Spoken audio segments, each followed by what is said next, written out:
Hello, everyone, and welcome to Mayfield and Friends, episode 29. Today we have on the cast Zero, also known as Zero Ultra. Why don't you go ahead and introduce yourself? Tell us what kind of account you play and anything else at the beginning.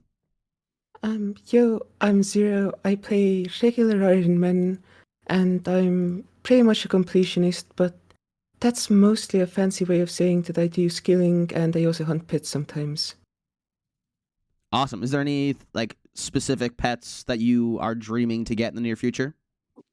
In the near future, I'm actually hoping to pick up my mole pet. I think I've done 7,200 or so KC, Oh no. and I still haven't got it.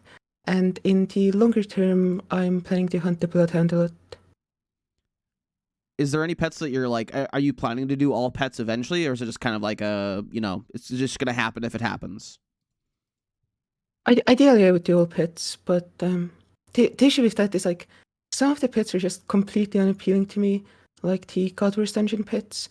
So to actually do all pets, I'd have to like get close to all pets. So I don't know if that'll ever happen, but yeah, if I'm ever close enough, I'll go for it. Fair enough. Fair enough. I think if I was a pet hunter, the pet I would dread the most is probably the Penance Queen I'm because super hyped for that. I hate Barbarian Assault. Hate it. Yeah, I mean, like doing it in rule like 306 is like incredibly miserable.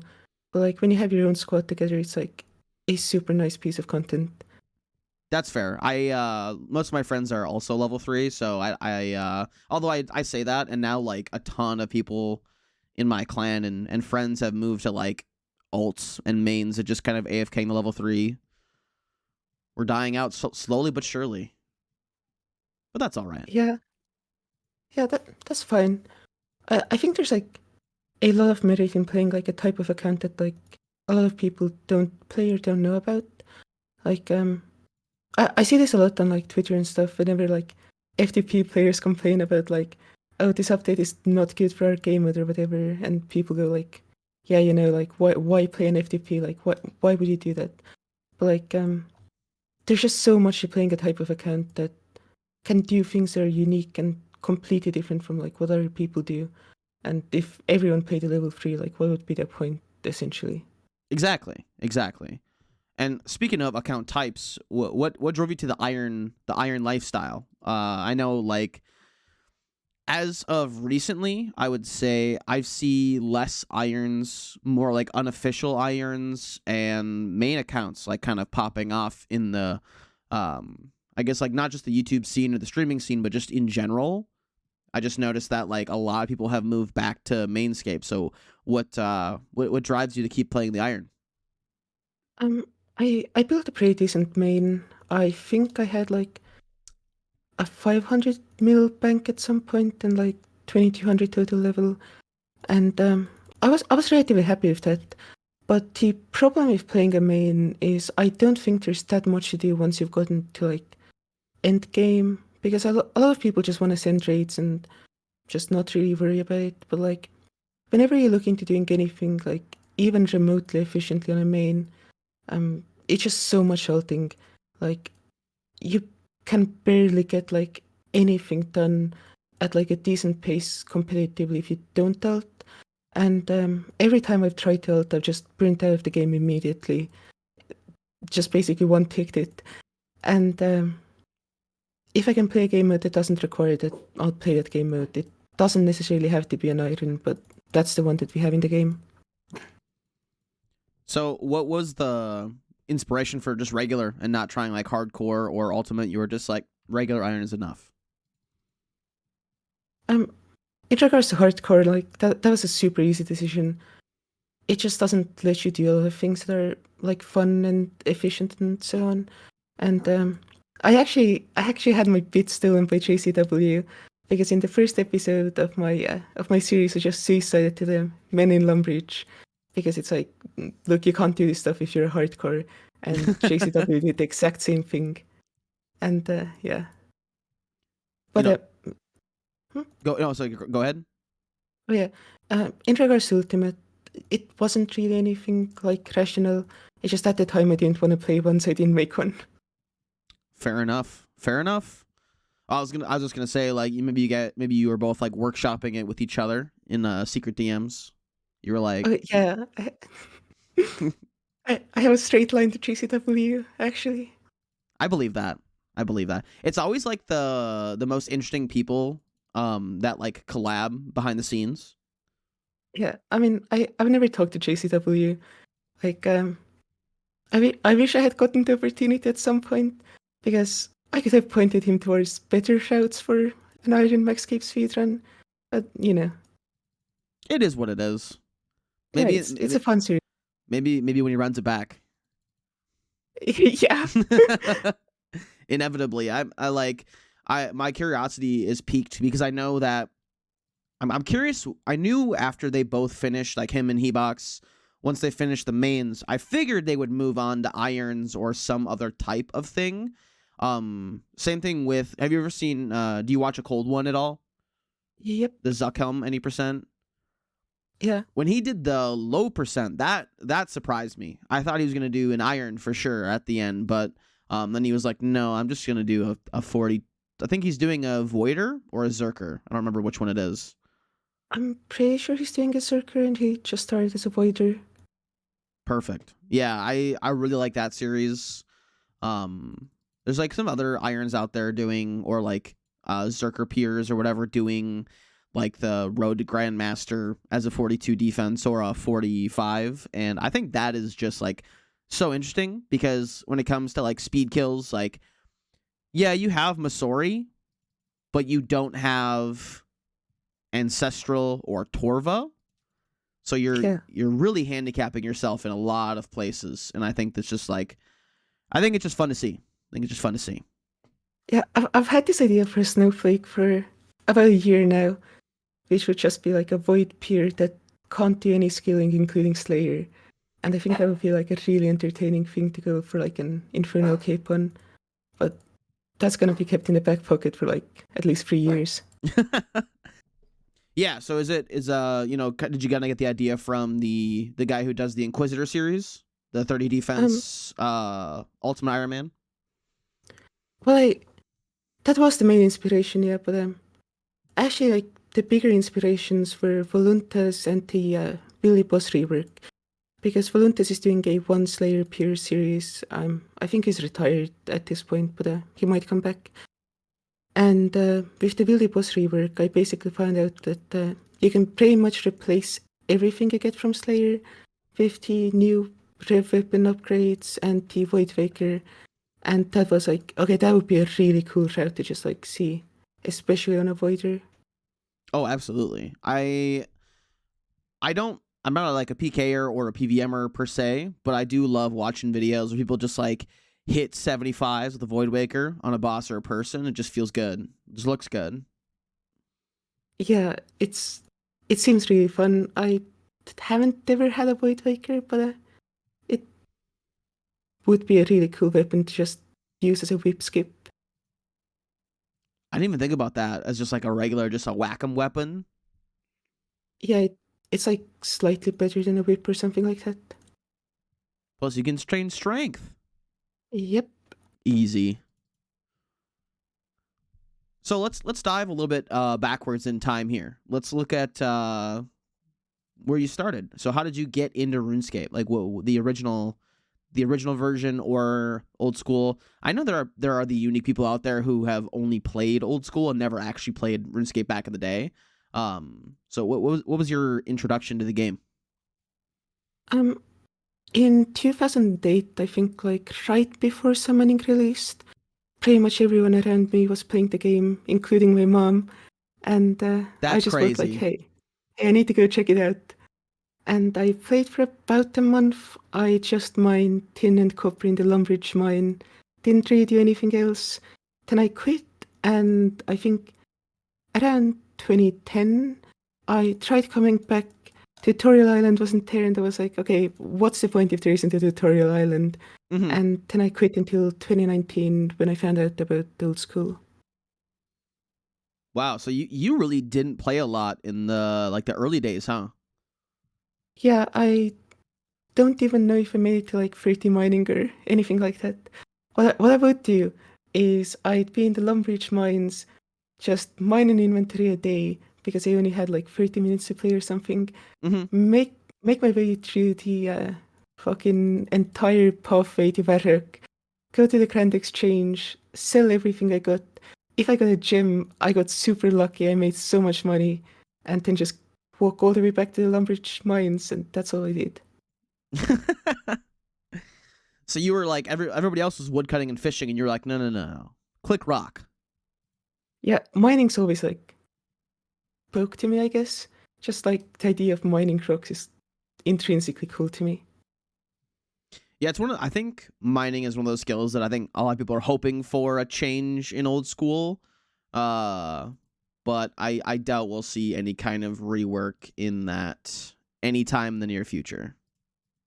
Yeah, it's actually like really disheartening for me to see like just the amount of people who can't stand the skill because there's like legitimately 10 viable training methods, and whenever people just say that we need another one, like I don't see how that would like fix anything because there's only so much you can do with clicking rocks. Like you can't really move beyond that aspect of mining.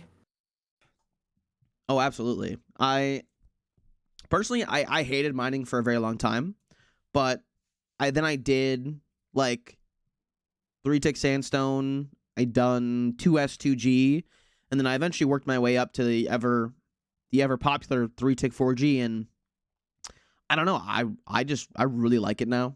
And I say that when I was like super burnt to this account.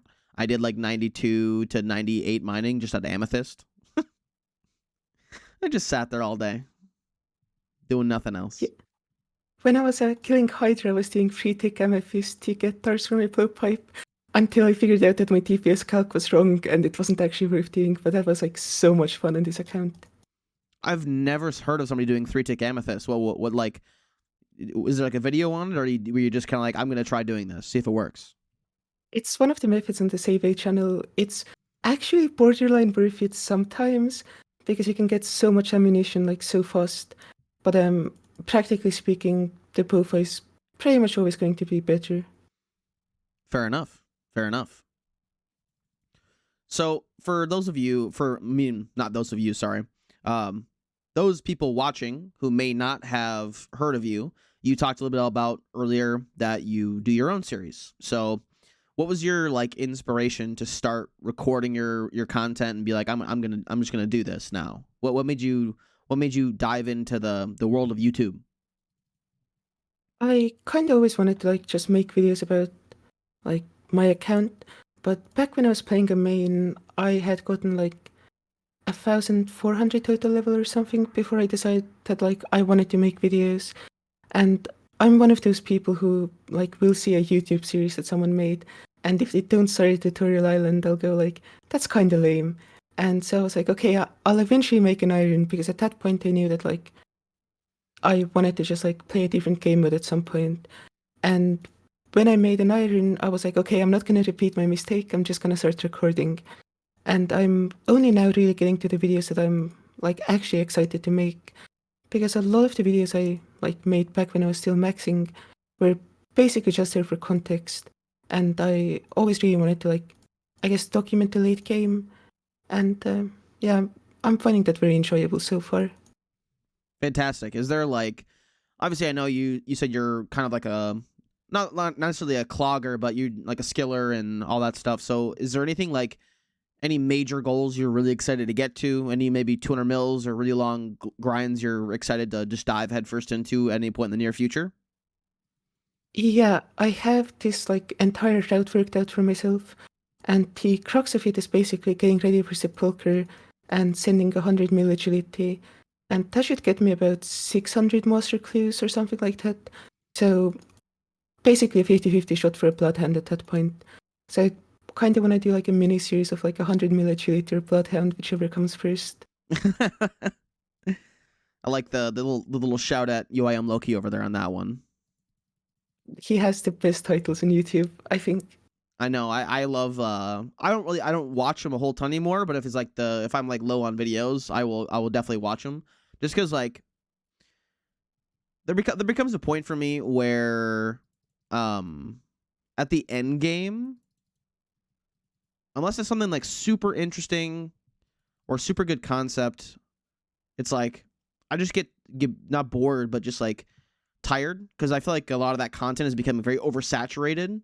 Like I even stopped watching Bodhi recently just because like, Hmm. eh. I'm very right currently very addicted to watching like the 3 hour video game retrospective videos on video games that were made in 1996. Oh yeah, those are great.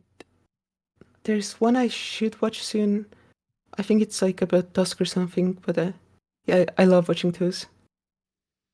But there's always a place in my heart for the end game irons, UIMs, and mains making content because like even though I say I'm kind of tired of it, I'm still gonna go watch those videos when I'm like the time is now, especially on like a Sunday where when we're done I'll be playing RuneScape for the next 9 hours today, so gotta do something else on the side. Yeah, I've been watching the RS3 player group Ironman progress, and that's been like super enjoyable for me recently. Just seeing the mindset they come into the game with. How's that been? I haven't watched any of their videos. Um, it's kind of weird to describe because half of the team doesn't make any YouTube videos, so it's kind of hard to get like a holistic picture. Mm-hmm. But the videos that have been coming out have like shown a really interesting side of like player psychology that I think we're missing in old school, and just like having a fresh set of eyes in the game after all of this time is just so interesting to me. The two that are making videos on it are Mikaru and Waydot, right? Micro and Vezi are making videos. Okay.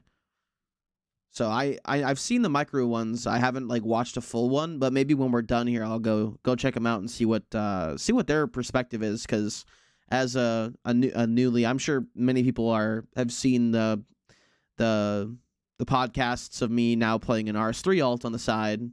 So it's like I have a little bit more interest in that game now, and I'm hoping to talk to some RS3 players as well, and maybe I'll try and get one of those guys on and see what they're see if I can get them to talk about like the psychology that maybe diving more into it and seeing what that's all Yeah, about.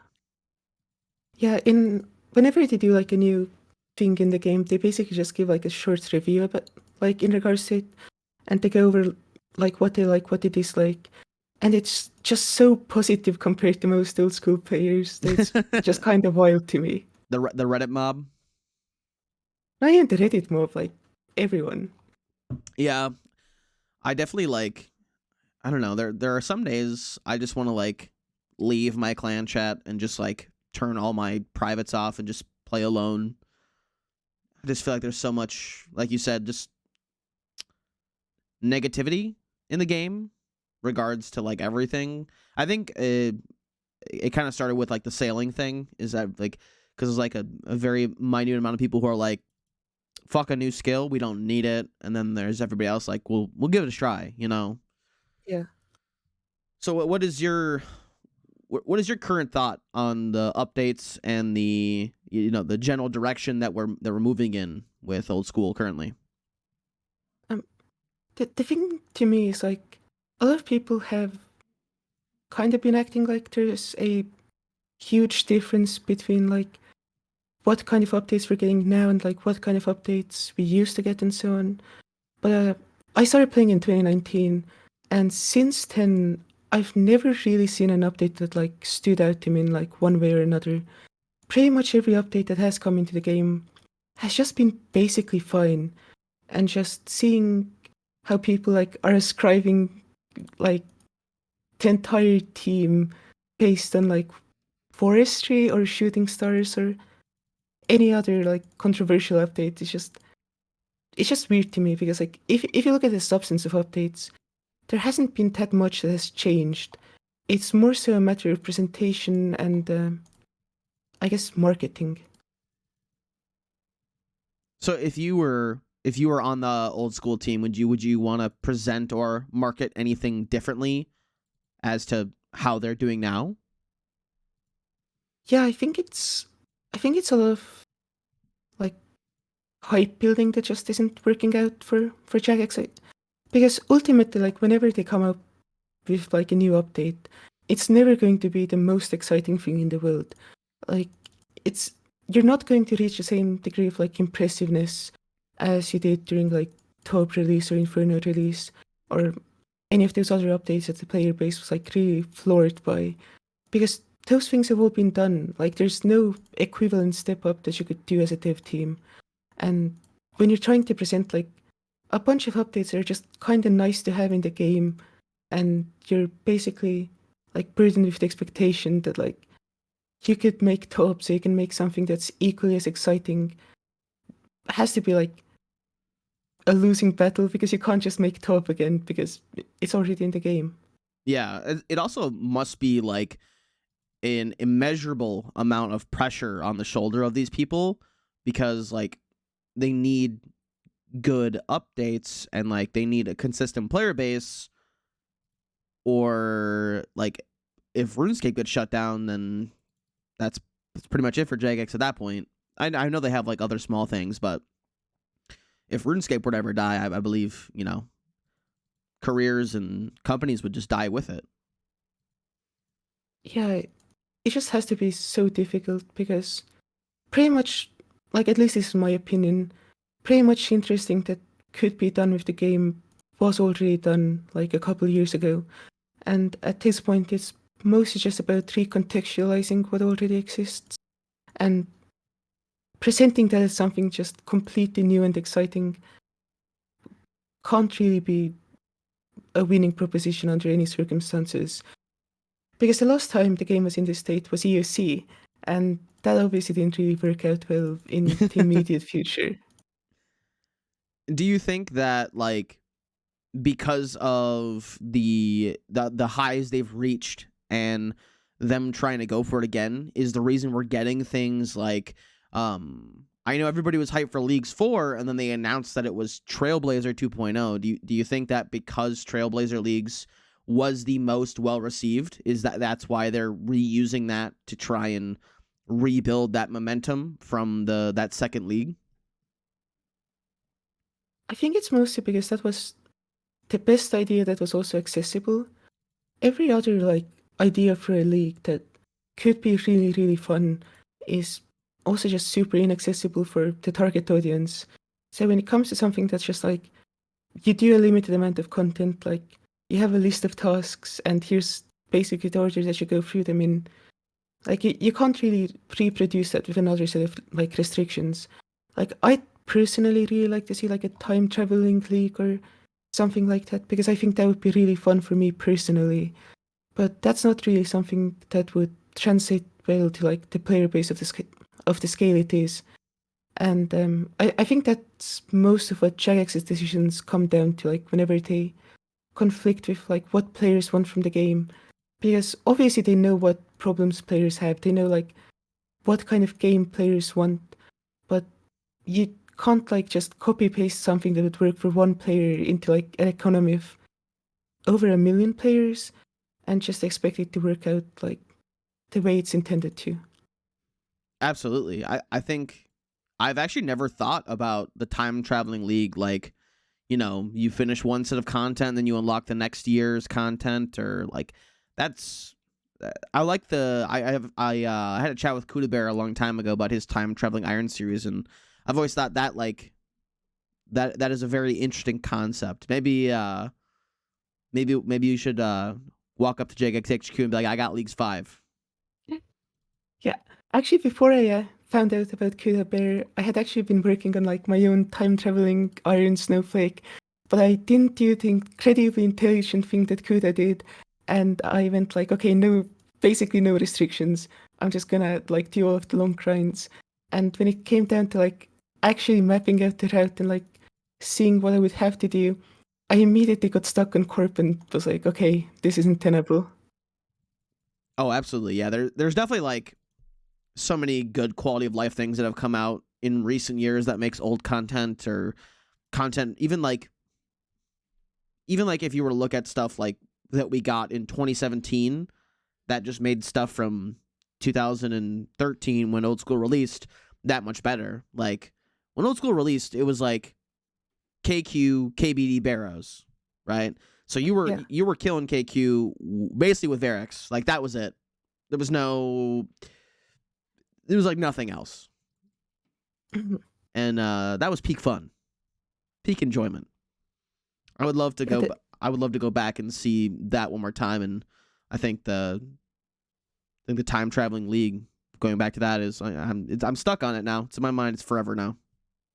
yeah, it would be a really, really fun thing to do. But again, I don't think it's something that scales super easily. So it's just one of those things that I would work really well in theory. Like it's the same thing with forestry, Yeah, because if you actually like if you actually look at individual pieces that like make up the update, they're all things that people had been asking for like years. Like not making it instant, making it all across the world, having like random events happen that give you like a boost, having like these click patterns that are basically a fixed tick cycle that you need to like figure out and solve and execute. Like all of those things are things that people have been asking for such a long time. And individually all of those ideas are just like, yeah, they're fine, they're all right. But presenting them in a way where they're supposed to scale and interact with the rest of the game just doesn't work for like a wide variety of reasons. absolutely. And like, I guess going back to the question, um, on if they're on your how you would present things. Is there a different way that you think that they could have presented forestry that would have made it more appealing and less I guess less prone to the critique it's gotten? Because I think since it's released, I haven't gone one cast without talking about it and how atrocious it's been. Yeah, I don't know. It bothers me because the update isn't really that bad. It was that bad at launch, and the Yes. ideas being proposed for part two before they got reworked were that bad. But when it comes to actually doing the update right now in the game, it's just incredibly mediocre. It's the blandest, most boring, least offensive update of all time. And I think it has a lot of depth to it, although a lot of people don't like to admit it because of like all of the mistakes it made. Like you can do forestry absolutely anywhere in the world. So there's a drastic shift in meta between like, do you want to go to two tick ticks for forestry? Do you want AFK magic trees? And yeah, like all of these super valid things that you can do, like these small environmental factors that add to it. Like for example, if you're doing forestry at the ticks in the Elf City in the forestry world, and there's people cutting the mahogany trees, you get free events. So you can basically just like scout out all of these tiny locations in the game, put them to a completely new use, and just have fun with the update. But since it was so botched at launch, and since it was hyped up like as such a revolutionary change to woodcutting, people went into it with the expectation that like, okay, this isn't just going to be a super mediocre minigame the same way that like every other mediocre minigame has been. It's gonna be something different. And then it launched, it was completely broken, and in like a week, once it had stopped being broken, no one really had a reason to do it other than people with like 60 woodcutting who wanted to get Song of the Elves requirements. So it had just a really bad first impression, really disorganized launch, and on top of that, it's a very mediocre update with so much hype behind it for no good reason at all. Like, I think the core mistake was mostly just presenting it in the roadmap because Mm-hmm. it filled up like a huge content slot. It was being pitched as if it was a huge piece of content, and now players are treating it like one, and that's not for the better. Fantastic. I really like how you worded all that. I think that was like a great way to put it. And is there anything that's come out in recent time? I know you've talked about a little bit. You said most updates are just they're fine. They're good. Like they're Yep. updates to the game. Has there been anything in recent times since you started playing that you've been like, this should have been portrayed as a much bigger thing than it actually was? Um, I don't think so. I'm I generally haven't been impressed with updates like in my entire time playing, and that mostly comes down to the fact that I'm not really a PVMer. So when I'm looking at the updates that the game has had, the only one that like really stands out to me, like above all the other ones, that isn't just like a quality of life update, is Fossil Island. Like I absolutely love every single piece in that like area. Same. It's just like such a fun place to be. You see people doing like a bunch of different things everywhere because it's still viable. It's perfectly balanced. I just love Fossil Island. But just since I've started playing, I guess Sepulchre was fine. Darkmire was really good because of Dale. But again, there's nothing that's really been like, I guess, bigger than it was announced as. Fair enough. Is there anything like you wish you could go back in time and like experience on release? Not really actually. I don't like doing content on release generally. It's fun to do the math on it. It's fun to like play around with it. But to me, I don't really want to do something that isn't going to be sustainable. And like when Forestry released, I could have easily abused it for like insane XP rates. But then like, what's really the point if that's not something I can like carry on doing? And I know it's Mm-hmm. going to only exist for a limited period of time. So I guess there's a lot of things that I wish I could have experienced 2 weeks after release. Like, for example, doing CG, because at release, just trying to figure it out must have been like so frustrating. But being like one of the first people on the leaderboards for it must have also like just felt super nice. So that's something I wish I had done like around the time it released. But like for every other piece of content, I'm not really good enough as a player to like properly enjoy new release. So Mm-hmm. yeah. Fair enough. Fair enough. And I will say that CG and Gauntlet in general is one of the few PVM content pieces that I personally have spent like a considerable amount of time at. Uh, Mostly on my group Ironman when that was a thing.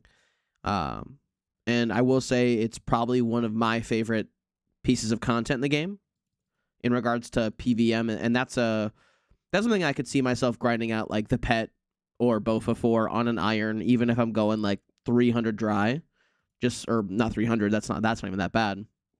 Even if I'm going like probably 1,000 dry, of course eventually I'd be like, this sucks, but I'm still kind of in my CG honeymoon phase. Yeah, I'm a weird case when it comes to CG because I really enjoy the prep. Like I think CG prep is like one of the most like fun PVM things in the game. And I'm pretty much alone in this, but like I think it does require a lot of skill and optimization.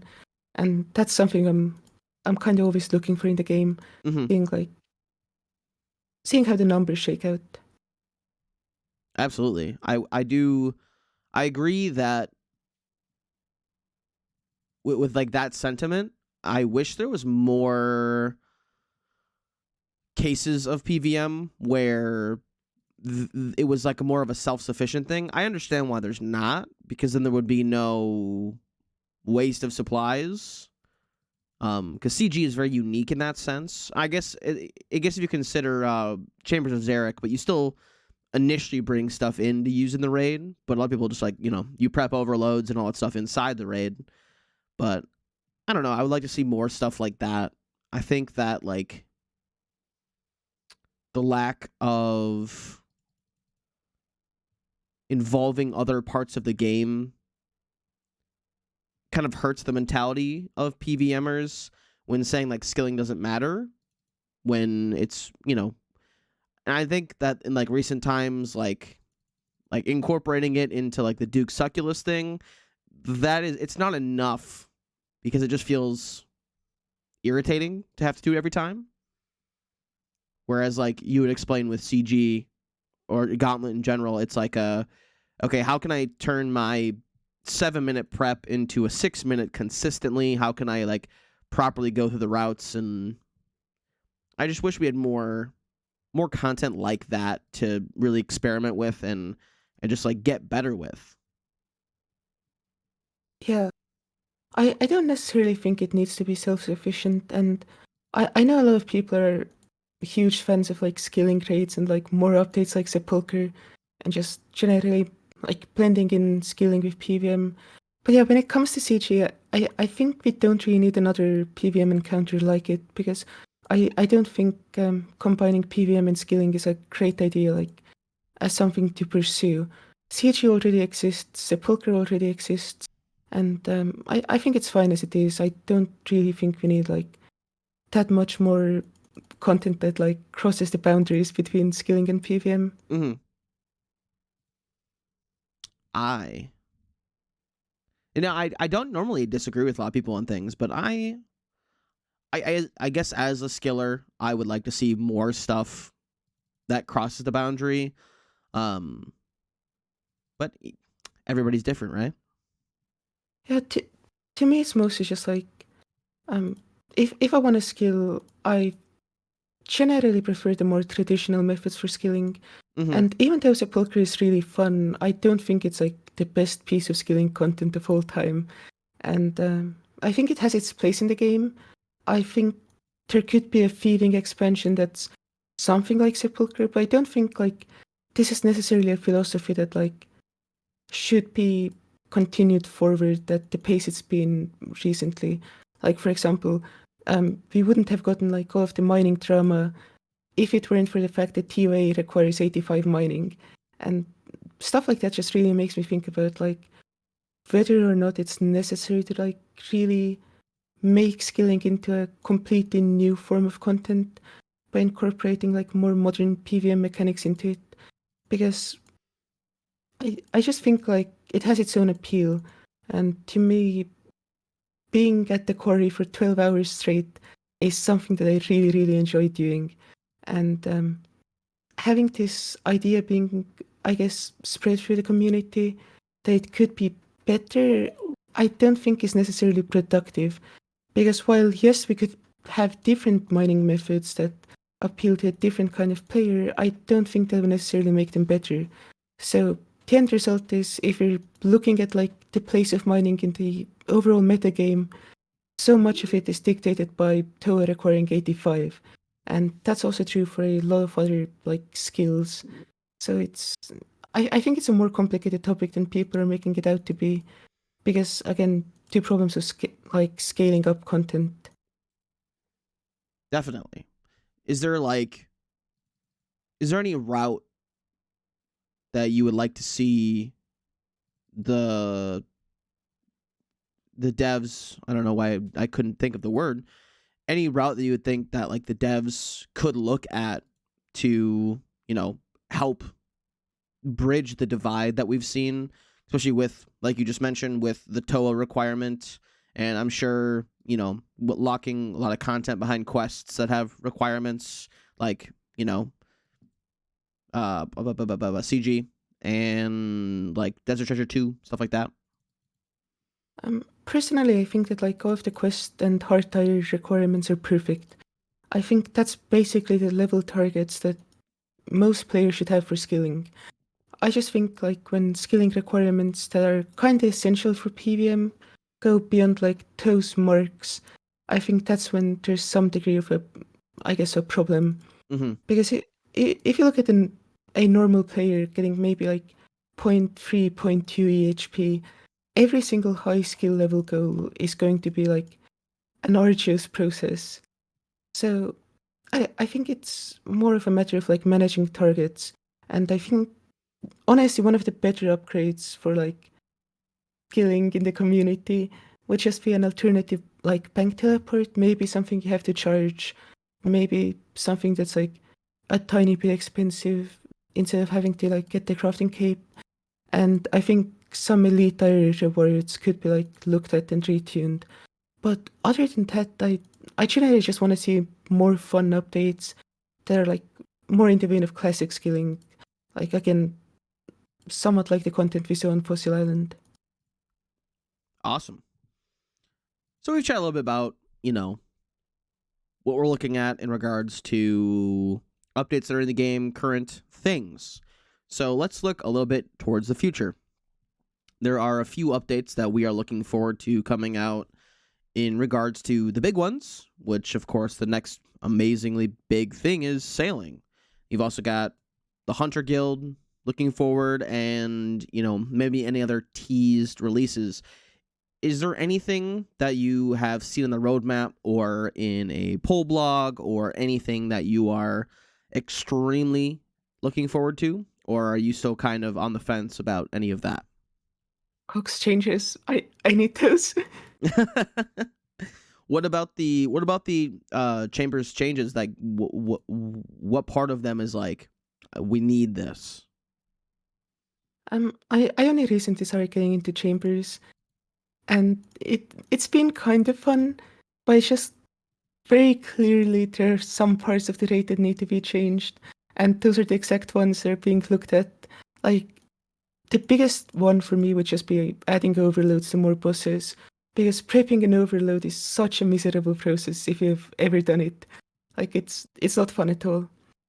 And just having more options to get that from the raid would be just super nice. And what do you think about like them?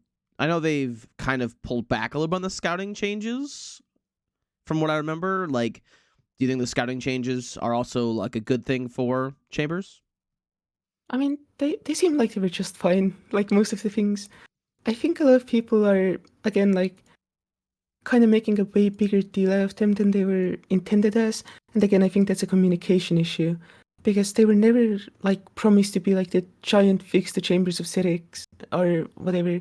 But since Jagex presented it that way, players were expecting a lot more. And while independently, I actually think that the token system that they were originally proposing would have been the perfect solution. Like, again, that's not what players really want. They don't want to go through like two random raids to get two non-random raids or whatever. So Mm-hmm. I think they were ultimately just kind of fine. What is your like big opinion on them looking at content that was released so long ago and changing things that people have talked about for maybe even 5+ years? Do you think that like they're just a little too late to the ball game on some of this stuff, or do you think that it comes at the right time when needed? I think it mostly comes up at the right time, because before like TOE and TT2 buses were released, there was a lot less of a PVMer player base, I've noticed. And since all of the new PVM content for like mid-level people has come out, a lot more people are going back to Chambers and doing it again. So I think there's like I guess a new continuity of people who are engaging with the update. And updating it right now is, I guess, like a really good decision, and just like a business side of things. Because again, it's just people had TOE and had TT2 buses, got really into PVM, went to Chambers, and now they're realizing that, hey, look, this content that worked 8 years ago, or how long has it been now? A long 7 years, time. whatever. But yeah, this half a decade old content that was really impressive and released has stopped being impressive, and there are new eyes on it. So, obviously now is the time it needs to change. Awesome. And what about let's look at the next big update that we'll probably see before sailing. Well, we will for sure, and that is the Volumore expansion and the Hunter Guild. What are you thinking on those things? Um, they're proposing a new box trappable NPC, and that's like the one thing I'm super excited about. I don't like wilderness collections at all. I think it's like really silly that that's still the most efficient hunter method. And seeing something different that you can still take many is like getting me super excited, because I love box traps and I think they're really, really fun to use. It's just not really fun to camp in the wilderness with them.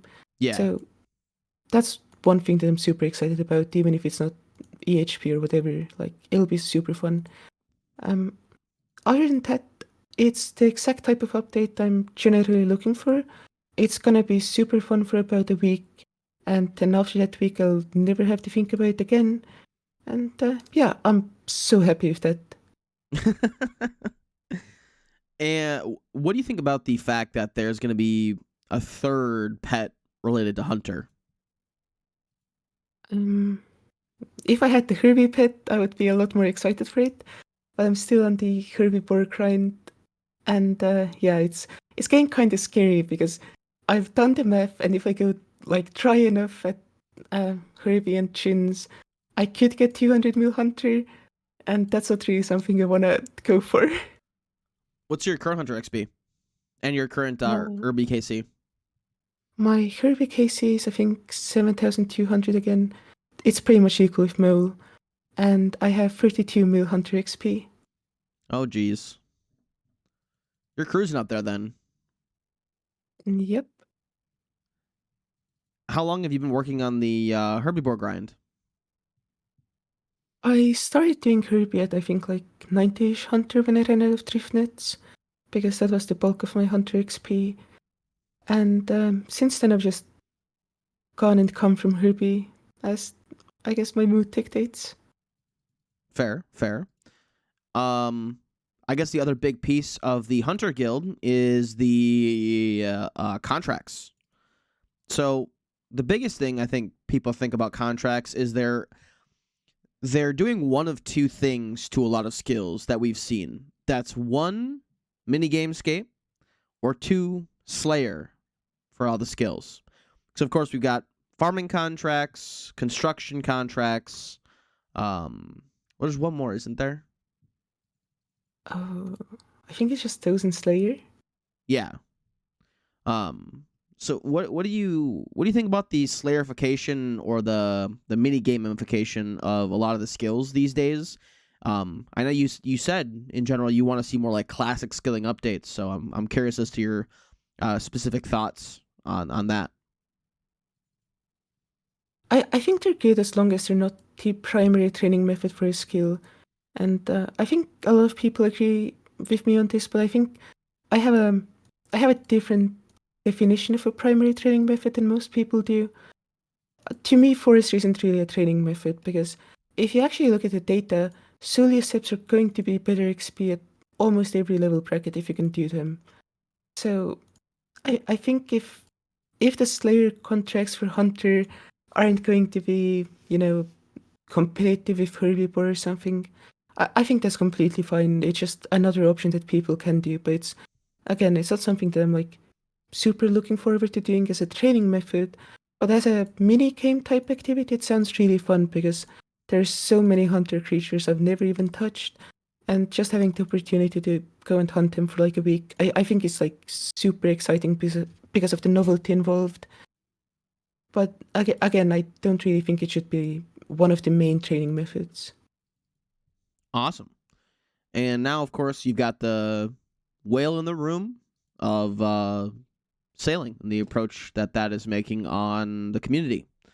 Um, ETA unknown, but I'm sure we can expect to see it probably end of 2024.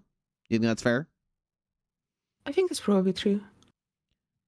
Is there anything about the future of sailing that you would like to see?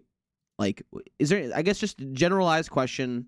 What's your thought on it? Did you vote for sailing? I voted no, but I didn't want sailing to fail. I wanted it to pass by like a super narrow margin, somewhere between 70 to 75%, and it did exactly that, so I'm probably as happy as I could possibly be.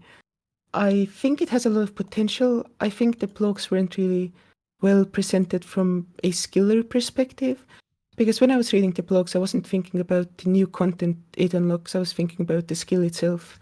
And Yeah. they really didn't manage to sell me on the skill, because the new content can come without sailing, but sailing can't come without sailing.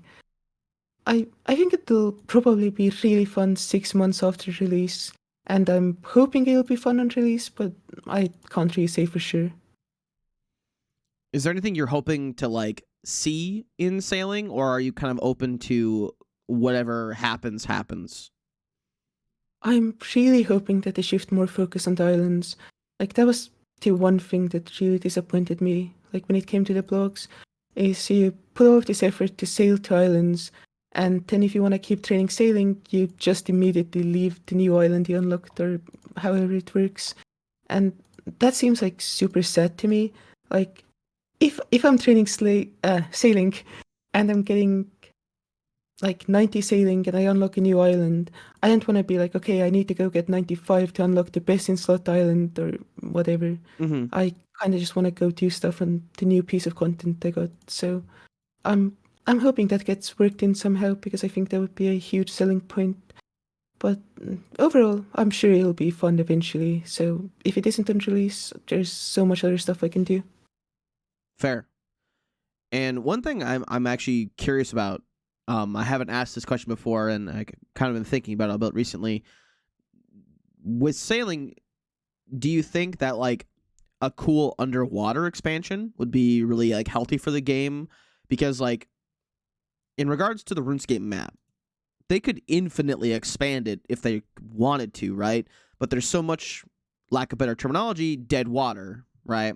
And with sailing, hopefully they're going to, bring life to the seas. So do you have any hopes or wants for maybe some underwater content, or are you in the same realm as a lot of people in that underwater levels in video games are the worst levels? I absolutely love Driftnet, so I have very positive associations with underwater areas in RuneScape.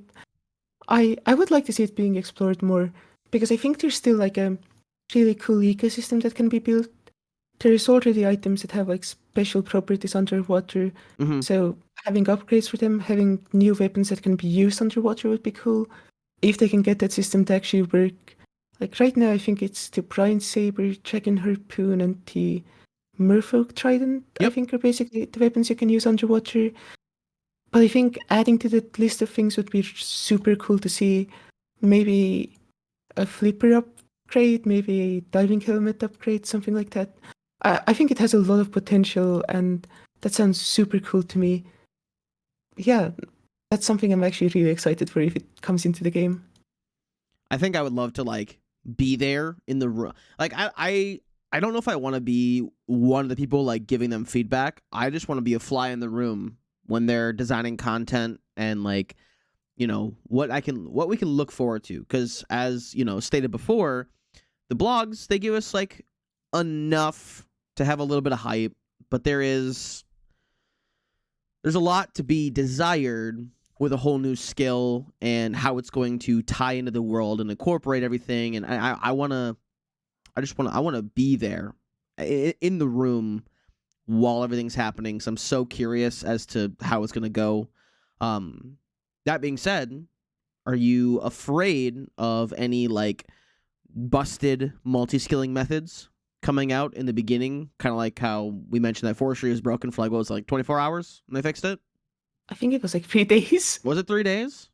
Yeah, something like that. Dang. So are you like nervous about like a multi-skilling method being absolutely busted on release or anything of that nature?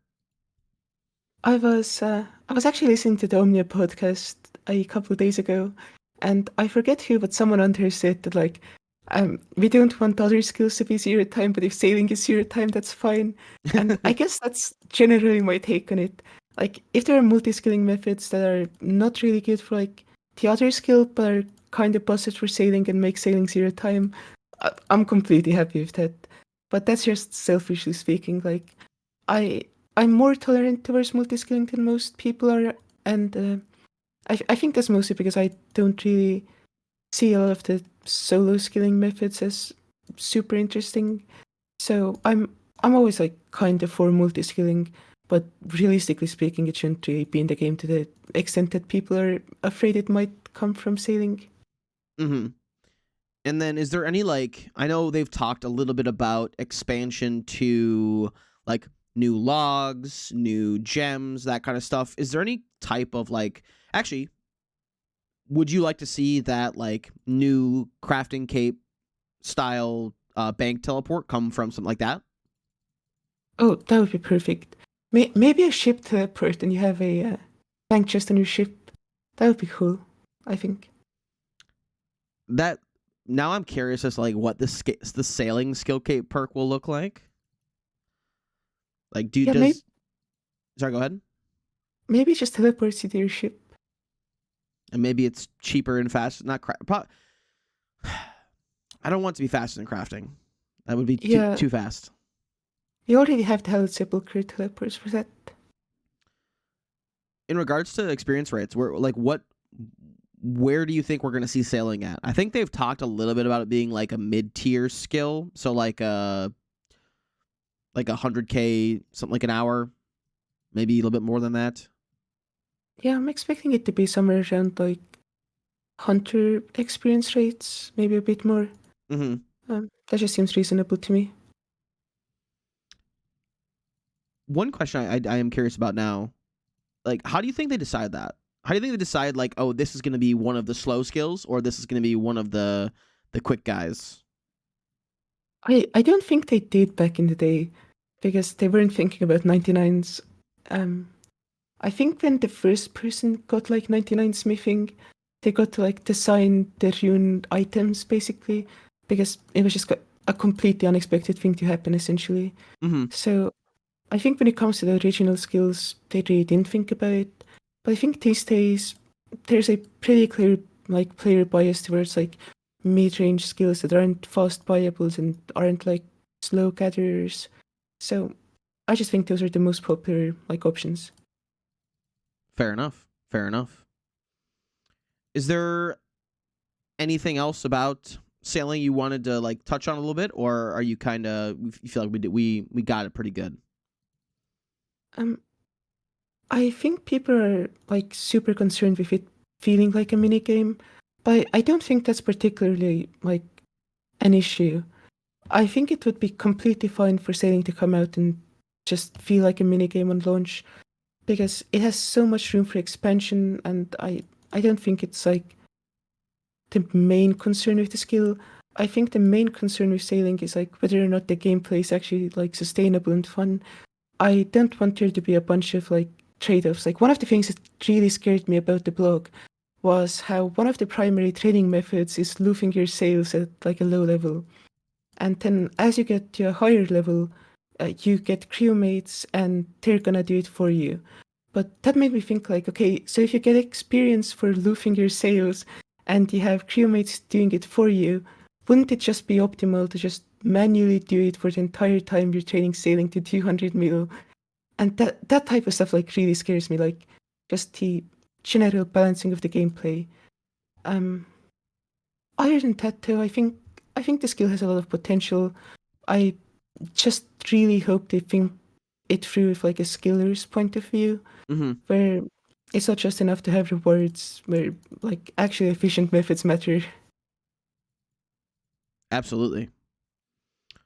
So we'll sail away from that. Ha ha ha.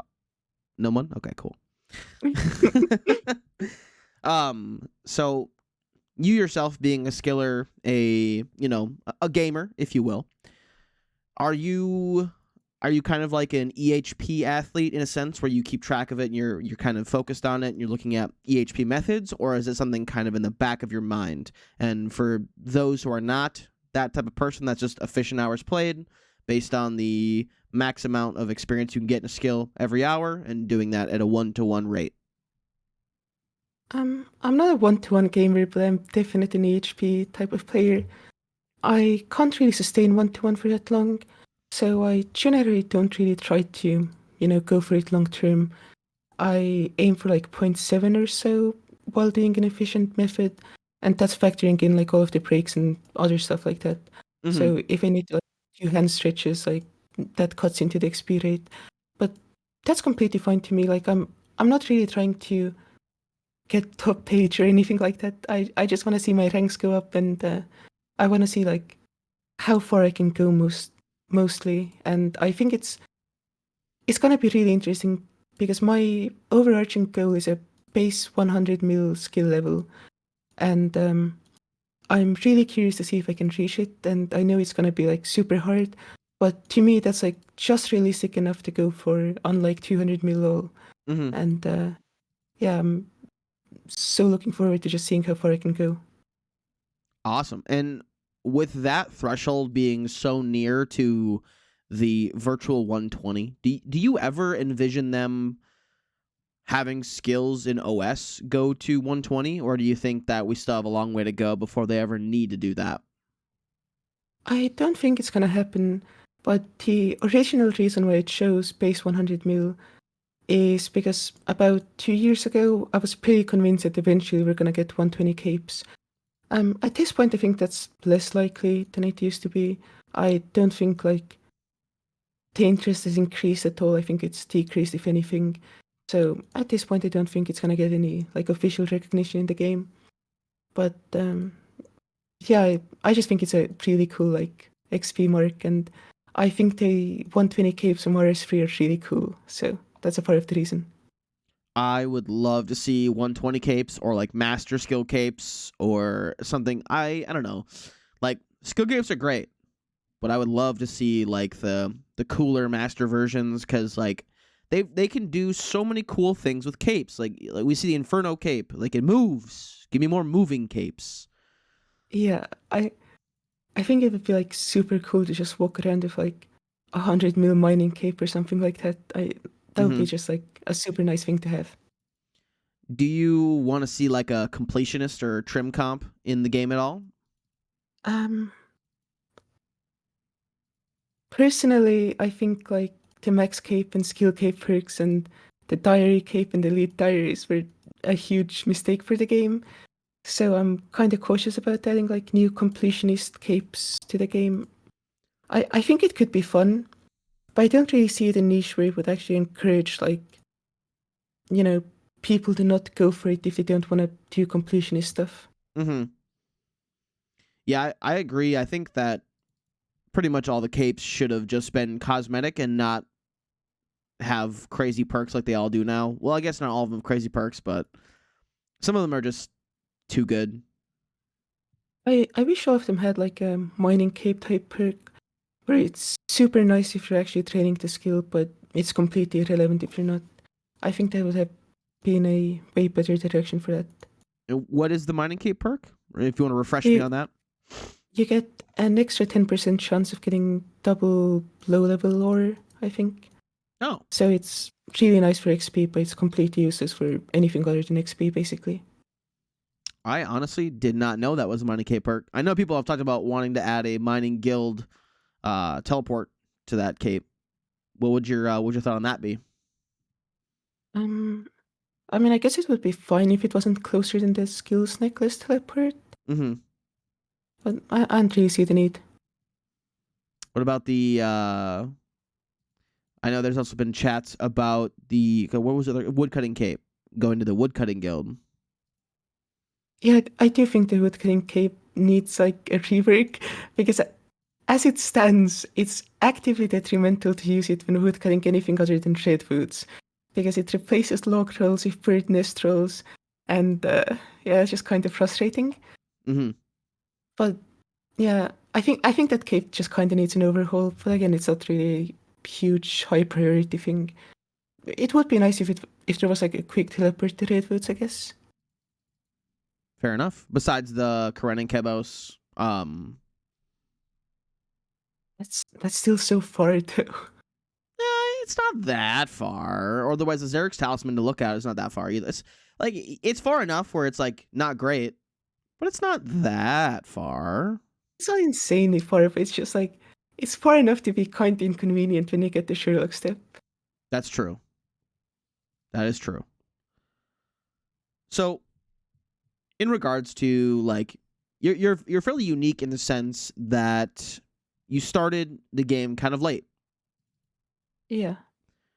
How do you keep yourself motivated in the game? And does it ever like demotivate you and like make you think like, oh, I'm behind everybody else, or are you just going nuts having fun?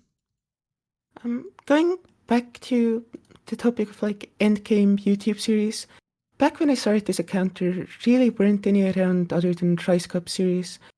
And when I created my account and I saw like, okay, that's the only person who's making YouTube videos who's that far along in the game, it really made me like wanna just figure out what was possible.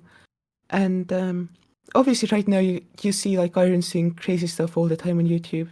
Like it's no longer like even a novelty.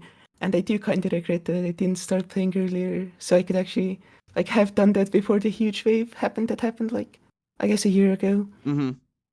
But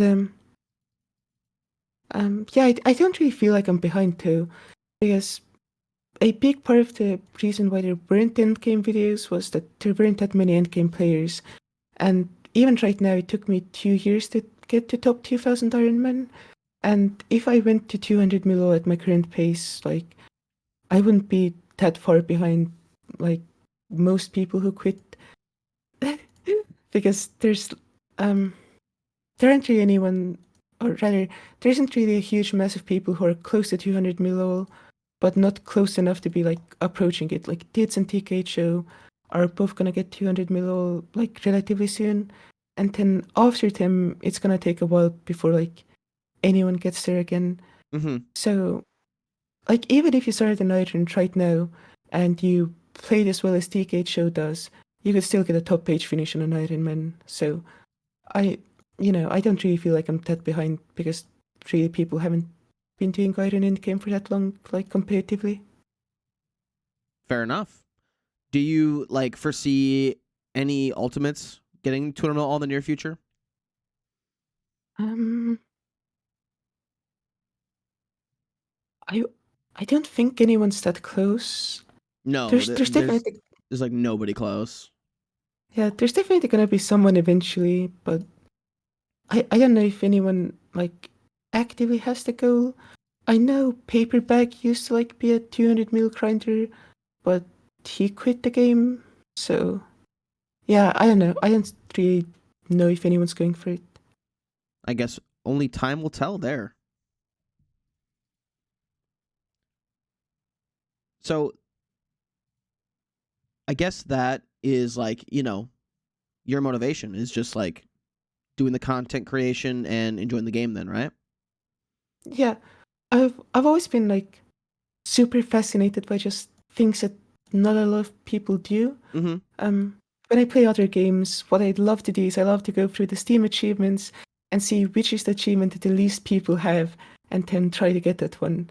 Like that's kind of what I enjoy in games is just being able to experience something different from what other people are experiencing, and that's my main motivation. Because if I do like a 1 mil mining XP day, I know that like that's not something most people have ever seen in their lives, and that really excites me. Mm-hmm. Awesome. What other kinds of games do you look for? What other kinds of games do you play outside of RuneScape then? The only one I've been playing recently is Team Fortress 2, but A over, classic. over overall I really like platformers and action games. I I don't have like the same video game taste that like a lot of people who play OSRS do because I don't really like RPGs that much. I like super like frenetic games that require a lot of precision. So what are some games in the recent past or in the past that you've just like fell in love with and just crushed through it? Bloodborne was one, Bloodborne's and great. Hollow Knight and Super Meat Boy. Those are probably my top three. Interesting. I actually I have Hollow Knight, but I've never played it. I've only heard amazing things though. It's kind of hard to recommend for me because it has a super weak start. It's one of the cases where like the starting area was designed before any of the other areas were, so it's kind of clunky. Mm-hmm. But once you get past like the first hour or two, the game is just so incredible. Maybe I'll put it on the Steam Deck and play it on my next plane ride. Yeah, that sounds like a really nice time to play Hollow Knight. It's a very vibey game. So let's look forward a little bit more, and that is, not the life of the game, but your life with the game. What is your like? Do you have like a plan at some point you want to stop playing, or are you kind of indefinitely uh, going to keep going as long as the game is alive? What does your future look like in RuneScape? I try not to like think about it too much, I guess. What I've the limit I've set for myself is I'm never going to plan something more than 5 years in the future. I can do as much silly routing as I want, but I can't like lock myself into anything that will materialize by 2029. Hmm. That's my hard line. But other than that, as long as the game is fun, I'll keep playing it.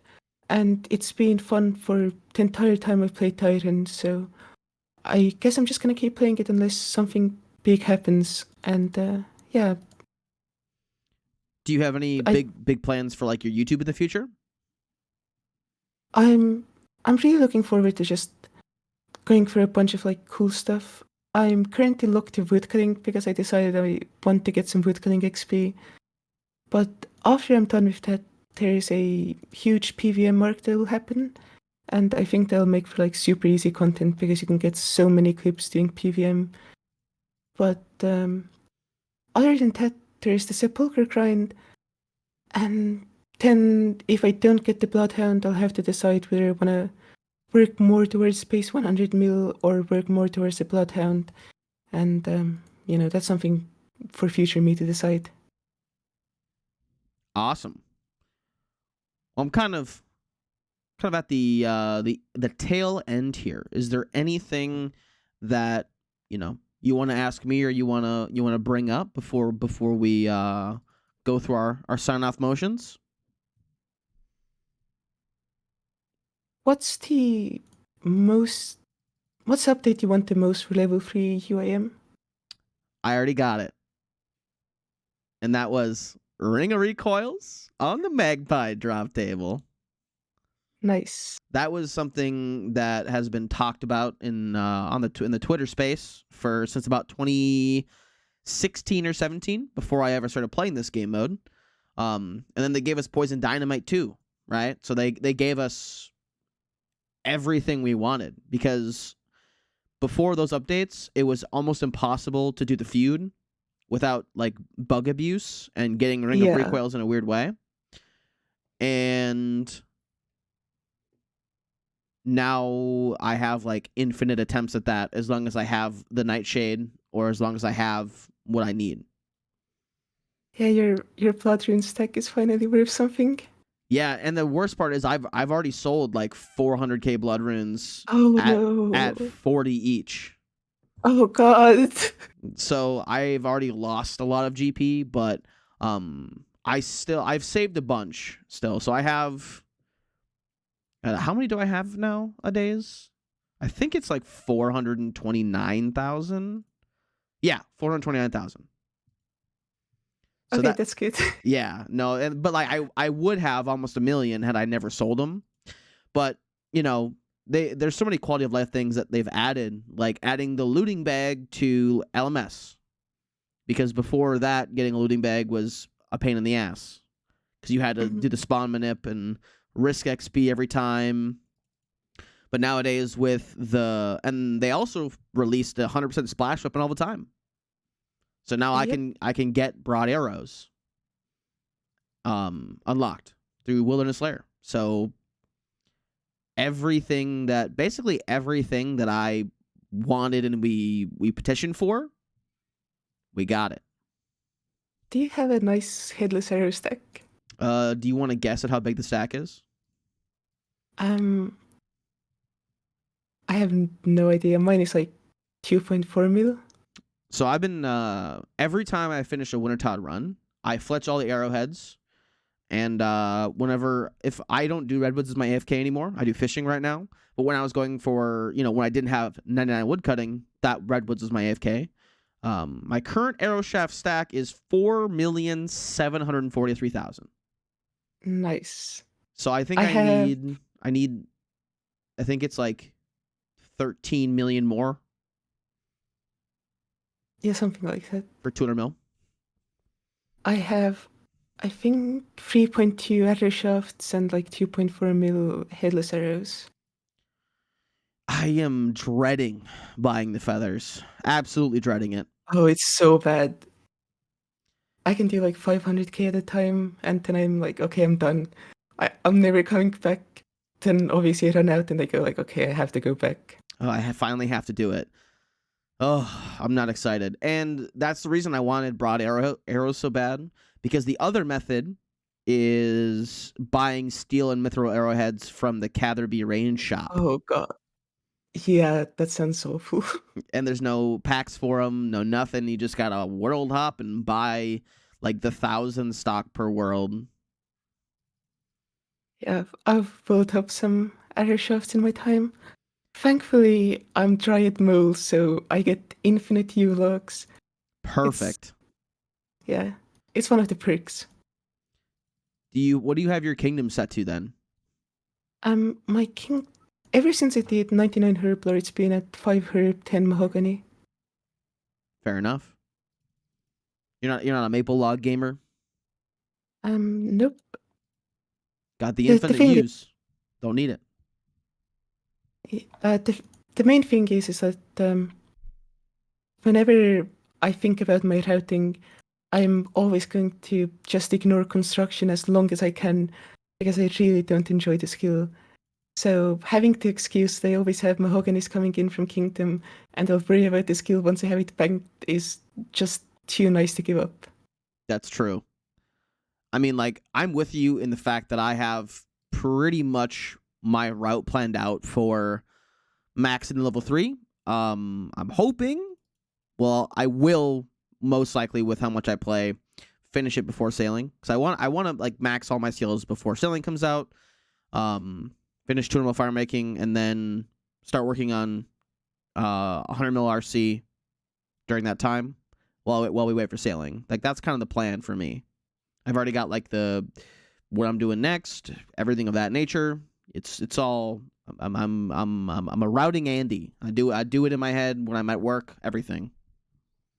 Oh, are you gonna do Guardians of the Rift for RC? No, Fair enough. absolutely not. I hate that mini game. Although Have you done like I'll say I have to go back for the outfit though. I went when it came out for the ring because the ring is just too good for me. Because the Earth Altar teleport puts me right next to the sawmill, and that's just incredible for contracts. Just incredible. Mhm. But I have have to go you back for done the outfit. have you done solos or small teams? No, but I did do 27 to 77 on my hardcore Iron Man pure. That is now my RS3 pure or my RS3 account. And what I learned is that it's so much better when you have access to every single altar. Oh yeah, yeah, that would do it. Because I can't use law, blood, or cosmic, or death. Yeah, that sounds kind of bad. Yeah. But I have the runecrafting cape and I have the abyssal needle. So, and they added pouches to the reward pool. So, I mean, it's like, it's not that bad. It's just like, if I should probably do Lost City at some point so that I can do the cosmic altar, but I'm very lazy and I don't like questing on level 3. I've been I don't Go ahead, sorry. I don't like questing in general. I actually really enjoy questing when I can do everything. But like I have the feud halfway done on my account. I'm at like the boss fight and I just like can't be asked to finish it right now. I just Yeah, like I just like won't do it. I enjoy doing quests. I don't enjoy questing. That's like my main take. I like the grind where you're doing like multiple quests back to back. Like, is probably my least favorite part of the early game. And see, that's like my favorite part is like how fast can I do it this time? Because I've done the early game iron so many times, Yeah. and a long time ago. At this point, it's been a while. I think it was like 2021. I had a lot of people who had seen my series and been like, how do you start a level 3 Ultimate Iron Man? Like, how do you start a level 3 Iron? Because like the routing is so different from a main. Because like, it only in the sense that like after Wintertod it changes exponentially. And even on a level 3, you want to wait to do Wintertod for quite a while anyway. So I wrote a guide, and I routed the guide with a fresh account, and it took me like 50 hours to write the guide, I think. Something like that. Mhm. So I don't know where I was going with that. My brain is empty now. Yeah, that happens. I'm when Leagues 4 was announced, at the start I was like, okay, I'm going to play it this time. I'm not gonna quit on day one like I've done every other time. And then I was watching the Deadman mode videos that were coming out around the same time. That was like, okay, I'm seeing all of this questing, and I don't think I can handle leagues. So unless they let you skip every single quest, I'm probably not playing that. Oh, I That's just have big plans for Leagues 4. yeah. I thought it would be fun to actually play it, but then I'm thinking about spending like 3 or 4 days just doing quests 16 hours a day, and like my brain would be so fried. And that's fair. And that's why like quest speed running for me is like one of those weird things. It's like I like doing them every once in a while. Like if it's a new account, I'm hyped. I'm hyped to do the quests. Like on my RS3 account, I've done so many quests on that account now. I think I have, let me check, 190 quest points. And there's 314 quests in this game in RS3. Mhm. I am excited to get my quest cape and then eventually the master quest cape. How many mini quests are there for like the Master Quest Cape now? Oh my god. So many. And like there's requirements that are like not even part of like a quest. It's like quest post game.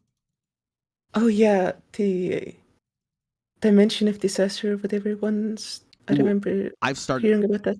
I've started that and it's fun. It's really cool. It's Yeah, like I've just heard. go ahead, sorry. Oh, I've just heard it takes a long time. It does. Yeah, I've only done I think 2 of the mini quests. But my favorite quality of life questing update is you don't need a partner for Shield of Erev or Heroes Quest in RS3 anymore. Ah, that's so nice. It's so good. I love it. You can just be part of both gangs. Yeah, both of the times I've made a new account, which was this one and my main, I put a Furious Quest for like forever because I didn't want to find a partner. Yeah, it's that's the definitely the worst too for me. Cause like the friends chat, just miserable. The worst quest for me is Type of 1 Trio. Like, in all honesty, if it wasn't for that quest, my opinion on quests would be a lot higher. But like doing that quest is just pretty much traumatic for me at this point. What is it about that quest specifically that like that turns you off? It's just like every single mechanic in that quest is just the least fun it could possibly be.